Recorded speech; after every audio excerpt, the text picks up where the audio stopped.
Hello मित्र, आप कैसे हैं। मैं उम्मीद करता हूँ आप अच्छे होंगे और लगातार आप मेरे वीडियो देख भी रहे होंगे। ठीक है, जैसा कि मैंने कहा था कि जो अगला मेरा वीडियो होगा वो सर्वोच्च न्यायालय के महत्वपूर्ण अनुच्छेदों को लेकर होगा। सर्वोच्च न्यायालय के जो न्यायालय है उसके जो महत्वपूर्ण अनुच्छेद हैं उसको लेकर होगा। ठीक है, न्यायालय। अब इसमें हम देखते हैं कि जो सर्वोच्च न्यायालय के महत्वपूर्ण अनुच्छेद हैं इनमें हमको किस अनुच्छेद को विशेष रूप से पढ़ना है, उन अनुच्छेदों को जान लेते हैं फटाफट। 124 से 147 तक है। ठीक है, अब हम एक एक अनुच्छेद पर चर्चा करेंगे फटाफट। अब आप भी इसको समझने का प्रयास करिएगा। अनुच्छेद नंबर 124। अनुच्छेद नंबर 124 में क्या है? इसमें सुप्रीम कोर्ट का एक तरीके से दो बातें कही गई हैं। 124, एक तो गठन और एक हटाया जाना। ठीक है, हटाया जाना। एक मेरा वीडियो आएगा राष्ट्रपति और सुप्रीम कोर्ट के महाभियोग के हटाए जाने की प्रक्रिया में क्या अंतर है, वहाँ पर विस्तृत हम चर्चा कर देंगे। गठन, जो इसका पहले मैंने चर्चा किया था, 125 में इनके वेतन के बारे में चर्चा की गई है। वेतन, अब इनके वेतन बढ़ाने की शक्ति किसके है? इनके वेतन की बढ़ाने की शक्ति जो है वो संसद के पास है। इनके क्षेत्र को भी बढ़ाने की शक्ति किसके है? वो भी संसद के पास है। ठीक है, सेवा शर्तें। इसके बाद देखते हैं 126 में यहाँ पे कार्यकारी न्यायाधीश, जो मैंने पहले बताया था कि कार्यकारी न्यायाधीश वो न्यायाधीश होता है जो सर्वोच्च न्यायालय के मुख्य न्यायाधीश की जगह पे नियुक्त किया जाता है, और इसकी नियुक्ति, कार्यकारी न्यायाधीश की नियुक्ति सुप्रीम कोर्ट राष्ट्रपति मुख्य न्यायाधीश के परामर्श पे करता है। ये भी ध्यान रखना। 127 में तदर्थ न्यायाधीश, और ये तदर्थ न्यायाधीश हाई कोर्ट में नहीं होता है। ठीक है, और इसकी नियुक्ति तब की जाती है जब कोरम पूरा करना होता है तब। और अनुच्छेद नंबर 128 में सेवानिवृत्त, जी हाँ, सेवानिवृत्त न्यायाधीश की यहाँ पे नियुक्ति की जाती है। ठीक है, सेवानिवृत्त, जब कार्यभार ज़्यादा बढ़ जाता है तो ऐसे स्थिति में सेवानिवृत्त न्यायाधीश की नियुक्ति की जाती है 2 साल के लिए, और तदर्थ भी 2 साल के लिए हो सकते हैं। ये जो सेवानिवृत्त न्यायाधीश होते हैं इनको निजी प्रैक्टिस करने का अधिकार नहीं दिया गया है। ठीक है, हाँ, कानून के रूप में, सलाहकार के रूप में भारत सरकार में कहीं ना कहीं ये काम कर सकते हैं, लेकिन निजी अभ्यास करने की इनको छूट नहीं दी गई है। ये ध्यान रखिएगा। इसके अलावा देखते हैं अनुच्छेद नंबर 129। अनुच्छेद नंबर 129 बहुत ध्यान से समझिएगा। इसमें अपीलीय न्यायालय की बात की गई है। अब ध्यान से सुनिएगा। इसका संबंध अपीलीय न्यायालय का संबंध किन किन अनुच्छेदों से है? तो इनका संबंध अनुच्छेद नंबर 132 और 133 और 136 से भी है, और इनका संबंध कहीं ना कहीं अनुच्छेद नंबर 141 से भी है। कैसे, अभी समझते हैं। जैसे अपीलीय न्यायालय, आप जानते हैं कि अगर हाई कोर्ट से कोई व्यक्ति असंतुष्ट हो जाता है तो कहाँ जाता है? सुप्रीम कोर्ट में जाता है। या कुछ मामले ऐसे होते हैं कि जो सुप्रीम कोर्ट में डायरेक्ट भी जाते हैं। तो अपील करना, ठीक है, अपील करना, लेकिन अपील आप किन मुद्दों को कर सकते हैं? तो वो बताया गया अनुच्छेद नंबर 132 में। जैसे यहाँ संवैधानिक से जुड़े हुए मुद्दे, जो संवैधानिक से रिलेटेड हैं, वो बताए गए हैं, यानी कि जो अनुच्छेद में है। यहाँ पर वो मामले जो सिविल से जुड़े हुए हैं। ठीक है, यहाँ वो मामले जो आपराधिक मामले से जुड़े हुए हैं 134 में है। 134 में आपराधिक मामले, इसके बाद 136 और इसके बाद 141 आपराधिक मामले से जो जुड़े हुए हैं, उसके लिए आप कहाँ जा सकते हैं? अनुच्छेद नंबर 129 सिविल में, 129 मतलब इसमें क्या दे रहे हैं, अपील जो करते हो तो वो सारी चीज़ें। आपराधिक वाला 129 क्लियर। 136 में अपील दायर करने से पहले विशेष इजाज़त, जी हाँ विशेष इजाज़त। देखिए ऐसा नहीं है कि आप डायरेक्ट सुप्रीम कोर्ट में जाकर केस दाखिल कर दोगे, उनके वहाँ तक पहुँचने में कई प्रक्रियाओं से होकर आपको गुजरना पड़ता है, तो उसके लिए 136 के माध्यम से विशेष इजाज़त लेनी पड़ेगी। अब ये सारे मामले अनुच्छेद नंबर 129 में अपीली के रूप में आते हैं। अब यहाँ पे जो सुप्रीम कोर्ट के द्वारा इन सब से मामले से जो निर्णय दिए जाते हैं, अब उस निर्णय को यहाँ पर अनुच्छेद नंबर 141 में क्या कर लिया जाता है, सुरक्षित कर लिया जाता है, और या जो निर्णय दिए जाते हैं वो भी सुरक्षित कर लिए जाते हैं। तो अनुच्छेद नंबर 141 ये कहता है कि जो ये चीज़ें यहाँ पर निर्णय सुरक्षित हैं, अधीनस्थ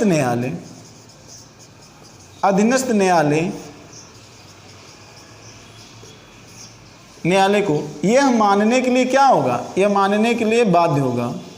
यानी कि सुप्रीम कोर्ट के द्वारा दिए गए जो निर्णय होते हैं वो उनके लिए एक आदर्श होते हैं। क्या होते हैं, आदर्श होते हैं।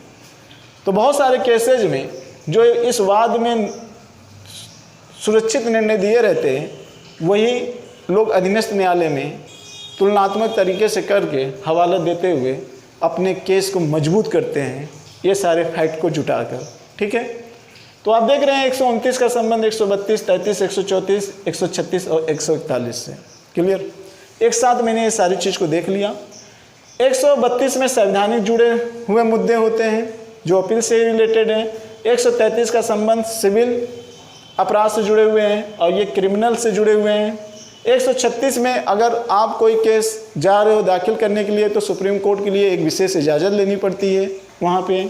141 में जो अपील करते हो उसके बदले में जो ये अपना निर्णय सुनाते हैं उसको सुरक्षित किए हुए रहते हैं, और ये अधीनस्थ न्यायालयों के लिए क्या होता है, बाध्य होता है। ठीक है, तो इस तरीके से आपने 129 देख लिया। अब यहाँ बच रहे हैं 2 अनुच्छेद और बीच में, आइए उसको भी देख लेते हैं। इन 2 अनुच्छेद को हम थोड़ा सा इधर चर्चा कर ले रहे हैं। जैसे इस चीज़ को देख लेते हैं। एक है अनुच्छेद नंबर 130। 130 के तहत सुप्रीम कोर्ट को ये अधिकार है कि वह न्यायालयों का क्या कर सकता है, हस्तांतरण कर सकता है। न्यायालय को उठाकर ऐसा नहीं कि दिल्ली में कर देगा, हाँ जो सुनवाई दिल्ली में होनी चाहिए विकट परिस्थितियों में वो सुनवाई आंध्र प्रदेश में हुआ है और श्रीनगर में हुआ है, तो ये सुप्रीम कोर्ट के इजाज़त लेने होगी। उसी में कहा गया है सुप्रीम कोर्ट का हस्तांतरण। ठीक है, तो सुप्रीम कोर्ट केवल कहाँ है, सिर्फ दिल्ली में है, लेकिन इसकी सुनवाई करने के लिए सुप्रीम कोर्ट की सुनवाई करने के लिए विकट परिस्थितियों में अनुच्छेद नंबर 130 का ही प्रयोग करते हुए एक बार सुनवाई सुप्रीम कोर्ट की तरह श्रीनगर में हुआ था और एक बार आंध्र प्रदेश में हुआ था।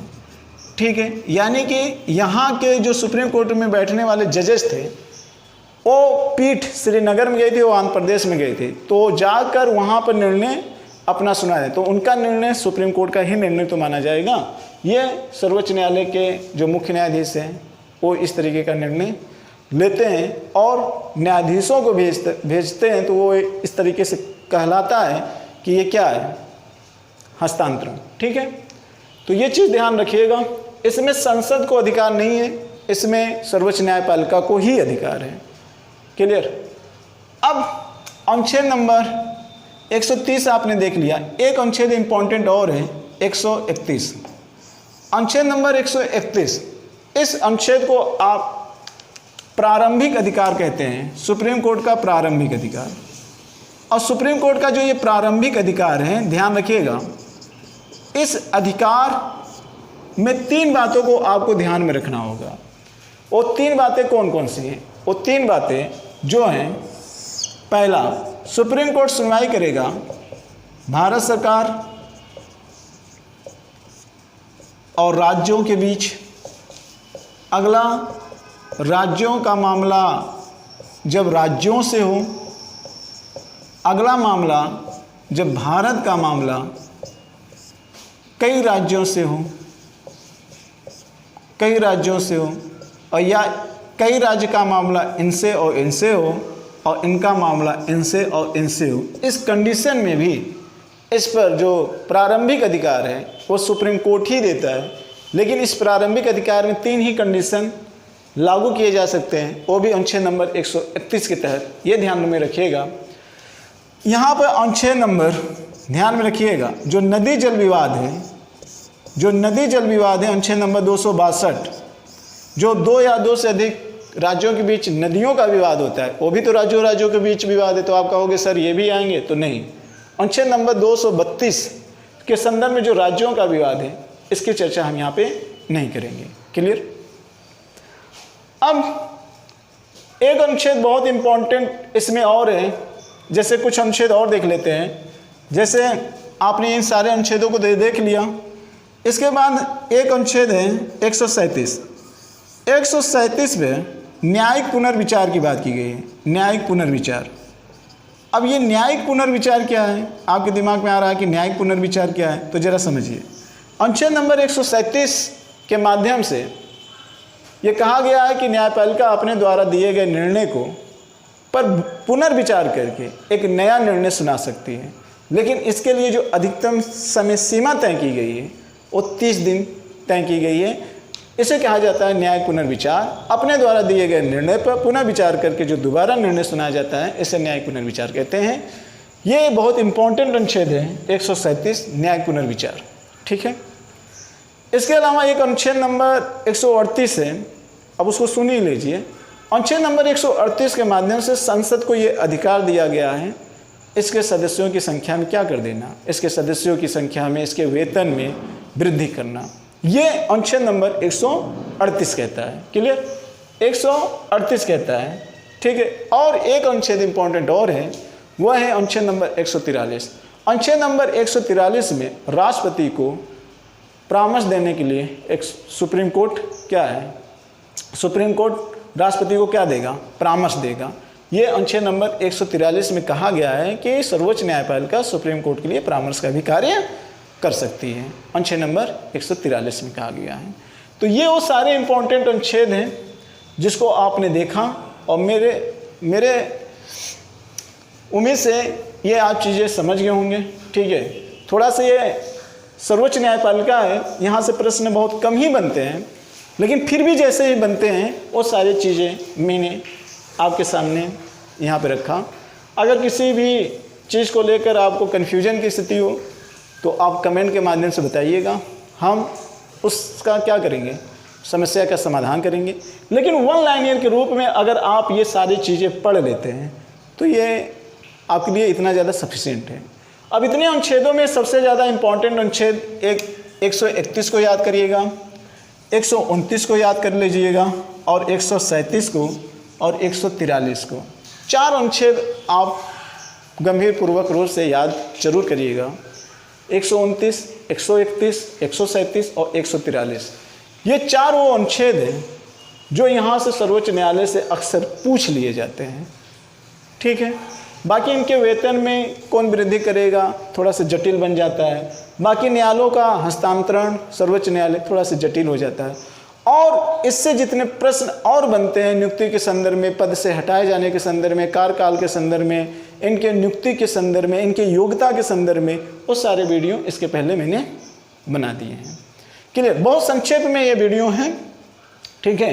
इसके अलावा एक छोटा सा वीडियो और संक्षेप में आएगा, न्यायाधीशों के संदर्भ में आएगा। जैसे कुल न्यायाधीशों की संख्या कितनी हो चुकी है, कितने महिलाएं हैं न्यायाधीश के पद पर बैठे हुए हैं, सबसे लंबा कार्यकाल किसका था, सबसे छोटा कार्यकाल किसका था, कौन राष्ट्रपति के पद पर बैठे हुए थे, और किसके ऊपर महाभियोग लाया गया था, किसके ऊपर लागू हुआ, किसके ऊपर लागू नहीं हुआ। ठीक है। इन सारे जैसे न्यायाधीशों पर प्रश्न बनते हैं उसकी भी चर्चा होगी। बहुत छोटा वो वीडियो होगा। तो इसी के साथ मुझे इजाज़त दीजिए। ठीक है। नेक्स्ट टाइम एक नए वीडियो के साथ फिर जल्दी ही उपस्थित होंगे। इसी के साथ जय भारत, जय हिंद।